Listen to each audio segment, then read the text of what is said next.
Oke ya, halo semuanya dan selamat datang kembali di Tanya Seputar Hukum ya. Untuk kali ini kita akan membahas, satu pertanyaan lagi yang, penting, yang unik ya, ini sering ditanyakan.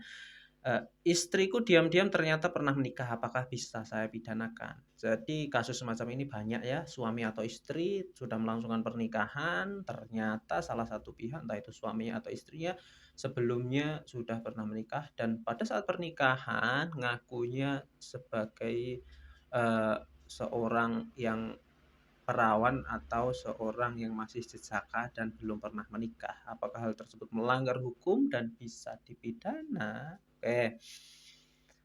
Untuk langkah pertama mengenai, pelaksanaan perkawinannya sesuai dengan Undang-Undang Nomor 1 Tahun 1974 tentang perkawinan, syarat, sah ya sebuah perkawinan itu dilangsungkan secara agama dan dicatatkan, eee, di KUA atau catatan sipil atau dicatatkan secara negara dan syarat-syaratnya yaitu ketika melangsungkan perkawinan tersebut pasti akan ditanya oleh pegawainya mengenai statusnya, seperti itu. Jadi ketika ada pemalsuan terhadap data-data yang sudah disetorkan atau pemalsuan atau bohong terhadap pasangan, itu termasuk salah satu unsur yang membatalkan sebuah perkawinan, seperti itu. Jadi untuk langkah terbaiknya Anda bisa ajukan pembatalan perkawinan sesuai dengan pasal 27 ya, Undang-Undang Perkawinan ya. Jadi, perkawinan tersebut dianggap tidak pernah ada ya dan,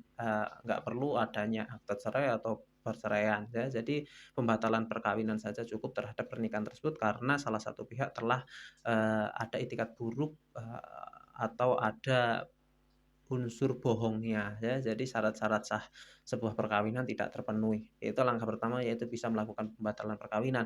Lalu apakah bisa dipidana atau enggak dan pasal yang dilanggarnya apa? Ya tetap ya, ini kan salah satu, pemalsuan identitas, administrasi kependudukan karena pada saat menyetorkan pada saat, perkawinan itu pasti Anda menyetorkan yang namanya KTP, KK, setelah itu ditanya oleh petugasnya mengenai sudah pernah menikah atau belum, yang artinya terjadi, pemalsuan di sini atau adanya kebohongan di sini, yang itu bisa terjerat, pasal 227 ayat 2 ya, yaitu barang siapa dengan salah satu perbuatannya dengan sengaja menggelapkan asal-usul seorang, yang artinya ini asal-usulnya kan digelapkan, yang sebelumnya pernah menikah, nganggapnya belum pernah, ngakunya belum pernah, seperti itu bisa pasal 227 ayat 2 atau pasal 263 Kitab Undang-Undang Hukum Perdata mengenai pemalsuan surat ya, karena ini mengenai dokumen administrasi kependudukan,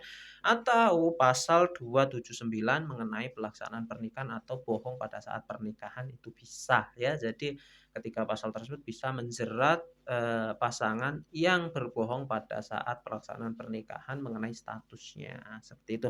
Saya pikir itu cukup seperti biasa, semoga bermanfaat dan terima kasih. Assalamualaikum warahmatullahi wabarakatuh.